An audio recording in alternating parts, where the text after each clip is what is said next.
በነገራችን ላይ ለገጠር አካባቢ ነው መስራት የምንፈልገው ካላችሁ ከሱዙኪ ኬሪ ይህችኛዋ ታታ የጭነት መኪና ተመራጭ ናት። ሰላም ጤና ይስጥልን። የተወደዳችሁና የተከበራችሁ የቻናላችን ተከታታዮች እንደምን አላችሁ? እንኳን ወደ ቻናላችን በሰላም መጣችሁ። ዛሬ ብዙዎቻችሁ የምትፈልጓትን ብዙዎቻችሁም የምትጠብቋትን በሀገራችን ኢትዮጵያ በተለይ ለገጠራማ አካባቢ እጅግ በጣም ተመራጭና አመች ለስራ አዋጭ ሆነችውን ተሽከርካሪ የታታ አሁናዊ ዋጋን መረጃ ነው ይዤላችሁ የቀረብኩት። እንግዲህ ዛሬ ነሐሴ 16 ቀን 2018 ነው ይህንን መረጃ ወደ እናንተ ሳደርስላችሁ። እንደምታውቁት የዛሬ 8 ቀን አካባቢ በምስሉ ላይ እንደምትመለከቱት የሱዙኪ ኬሪ አሁናዊ ዋጋ መረጃን በተመለከተ ከ78000 በላይ ተከታይ ባለው በትልቁ ቻናል ጥሌ ቲዩብ ላይ ሰርቻለሁ።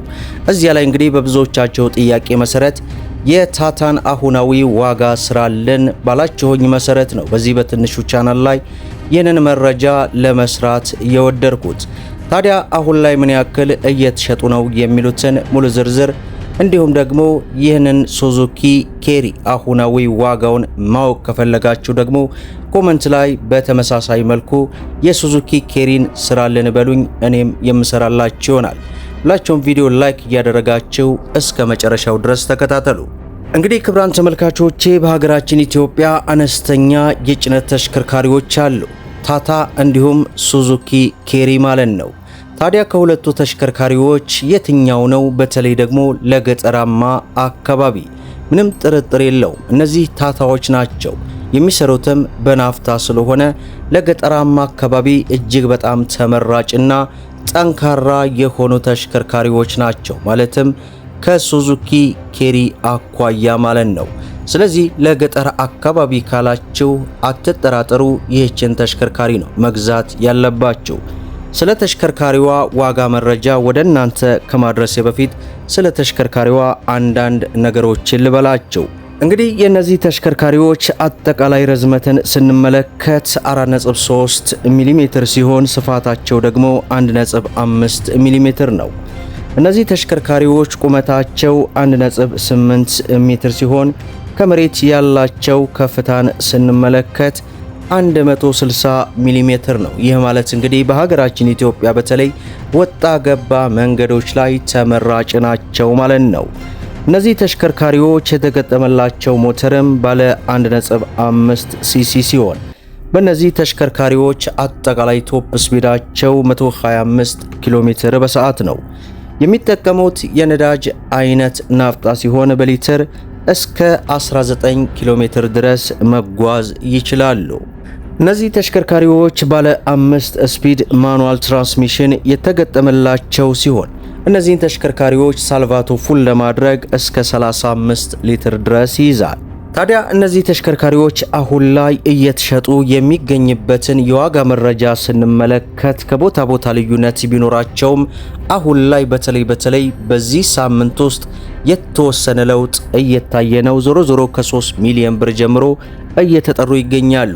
እንደምታስታውሱት ከሁለት ወራት በፊት ስሰራላችሁ በነበረው መረጃ እስከ 3.3 3.2ም ይሸጡ እንደነበርም ይታወሳል።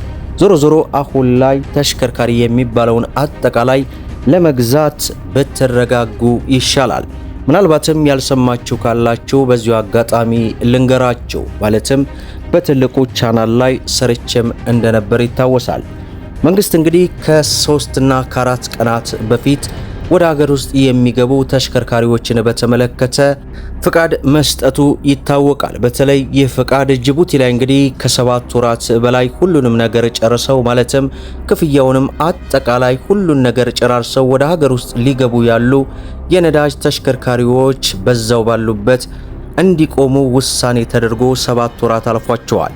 ከዚህ ጉዳይ ጋር ተያይዞ እንግዲህ ለብዙ ጊዜያት ሲነጋገሩ ቆይቶ ነው በዚህ 3-4 ቀን ውስጥ መንግስት ወደ ሀገር ውስጥ እንዲገቡ ፍቃድ ሰጥቷል። ያ ማለት አሁኑ ይግቡ ማለት ሳይሆን በ30 ቀናት ውስጥ መግለጫ እናወጣለን የሚል የንግድና ቀጠናዊ ትስስር ሚኒስቴር መግለጫ አውጥቶ እንግዲህ በትልቁ ቻናል ላይ ሰርቻለሁ። ምናልባት ያላያችሁ ካላችሁ መለስ ብላችሁ ሙሉ መግለጫውን ማየት ትችላላችሁ። ዞሮ ግን እነዚህ ተሽከርካሪዎች ገቡ ማለት የሚፈጥረውን የመኪና ገበያ መረጋጋት አስባችሁታል? ለማንኛውም እስከዚህ ድረስ የቆያችሁ የቻናል ቤተሰቦች እንደተለመደው 5 ቁጥርን ኮመንት ላይ ጻፉልኝ። እንግዲህ እነዚህ ተሽከርካሪዎች ገቡ ማለት አሁን ላይ እጅግ በከፍተኛ ሁኔታ ተጋነው ዋጋቸው እየተጠሩ ያሉ ተሽከርካሪዎች እንዲቀንስ ምክንያት ያደርጋል ማለት ነው። ምክንያቱም ነጋዴው ነው ሁሉን ነገር ጨዋታ የሚቀይረው።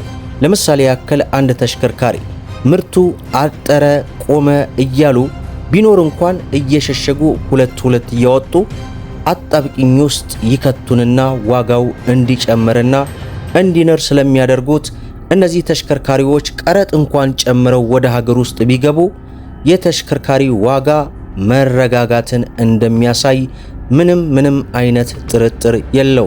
ምክንያቱም እነዚህ ተሽከርካሪዎች አልገቡም ማለት ኢትዮጵያ ውስጥ መሸጫ ቦታ ላይ እንኳን ተደብቀው የተቀመጡ ተሽከርካሪዎች ቢኖሩ በፍጹም መሸጫ ቦታ ላይ አውጥተው አይሸጧቸውም። 1-2 እያደረጉ ዋጋውን እጅግ በከፍተኛ ሁኔታ በሚሊዮኖች እስከ 7-6 ሚሊዮን ራሱ የጨመሩ ተሽከርካሪዎች አሉ። እንግዲህ በዚህ ወራት ውስጥ ማለት ነው። እንደዚህ ያደርጉና ምንድነው ስትላቸው የምርት እጥረት እንግዲህ ጅቡቲ ላይ የቆሙት አሉ አይደል ምናምን ነው የሚባለው። ስለዚህ እነዚህ ተሽከርካሪዎች እንዲገቡ ፈቃድ ተሰጠ ማለት የመኪና ገበያው እንዲቀዛቀዝ ዋና ቁልፍ ስለሚሆን ዞሮ ተከታትዬ በዚህ እንኳን ባይሆን በትልቁ ቻናል ጥሌቲው በሚለው እሱን ሰብስክራይብ እያደረጋችሁ ተከታተሉ። ብዙ ጊዜ ስለምለቅ ማለት ነው። ዞሮ አሁን ላይ መኪና ለመግዛት ያሰባችሁና ለመግዛት ያቀዳችሁ ካላችሁ የትኛውንም አይነት ተሽከርካሪ ባትገዙት መልካም ነው ለማለት ያክል ወዳለሁ። ዛሬ እንግዲህ የብዙዎቻችሁ ጥያቄ የሆነችውን የታታ አሁናዊ ዋጋ መረጃ ነው። ይህንን ቪዲዮ ሰራ እንግዲህ ዛሬ ነሐሴ 16 ቀን 2018 ነው። ዞሮ ይህን ቪዲዮ ስትመለከቱት ከወር በኋላም ከ2 ወር በኋላም አልፎም በአመትም የምትመለከቱ ስላላችሁ ቀኑን መግቢያ ላይም መጨረሻ ላይም ገልጫለሁኝ። ያንን ከግምት ውስጥ ማስገባት ይኖርባችኋል። ምክንያቱም እኛ ወር ጠብቀን ነው የመኪና መረጃን አዳዲስ መረጃዎችን ወር ጠብቀን ስለምናደርስ ይህንን ከግምት ውስጥ አስገቡ ለማለት ያክል እወዳለሁ። በቀጣይ ደግሞ የሱዙኪ ኬሪን ከፈለጋችሁ ኮመንት ላይ ሱዙኪ ኬሪ በሉኝ የምሰራላችሁ ይሆናል።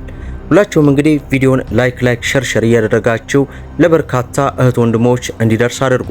ለቻናላችን አዲስ ከሆናችሁ ሰብስክራይብ በማድረግ እንዲሁም በየዕለቱ የሚለቀቁ መረጃ እንዲደርሳችሁ የኖቲፊኬሽን ማብራታችሁን አትዘንጉ እያልኩኝ ለዛሬ ያስኩላችሁ መረጃ ይህንን ይመስላል ማለት ነው። እስከ ፍጻሜው ድረስ አብራችሁን ስለቆያችሁ ልባዊ ምስጋናችንን እየሰጠን በሌላ ቪዲዮ እስከምንገናኝ ወሰላሙ አለይኩም ወራህመቱላሂ ወበረካቱ እንላለን።